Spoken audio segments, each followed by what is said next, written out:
বিএনপির মৃত্যু ঘণ্টা বেজে গেছে, এটা আমরা আগে বলেছি, তাদের মৃত্যু ঘণ্টা আরো জোরে বাজতেছে ইনশাআল্লাহ। জনগণের সংস্কারের বিরুদ্ধে আপনি গিয়েছেন, গণভোটের বিরুদ্ধে আপনি যাচ্ছেন, আপনার সাথে তো সমঝোতা জোটের দূরের কথা। এবং আওয়ামী লীগের পরিণতি বিএনপির পরিণতি হবে। আপনারা মনে করছেন আমাদেরকে 2টা আসন দিয়ে কিনে ফেলবেন?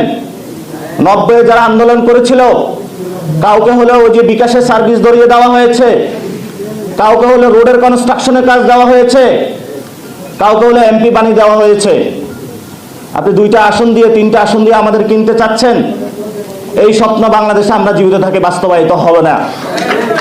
নামেন না মাঠে, অলরেডি হলো ব্লকেট শুরু হয়ে গিয়েছে, জ্বালা অপরা শুরু হয়ে গিয়েছে। এবার ইলেকশনে বড় ধরনের খেলা হবে। দেখি আপনাদের এই টাকার নমিনেশন বাণিজ্যর কত জোর, আর আমাদের কত রক্তের জোর খেলা হবে ইনশাআল্লাহ এই বাংলাদেশে। আমরা রক্ত দিতে এসেছি, আমরা দুর্নীতির টাকা দিয়ে বাংলাদেশে ইলেকশন করতে যাব না।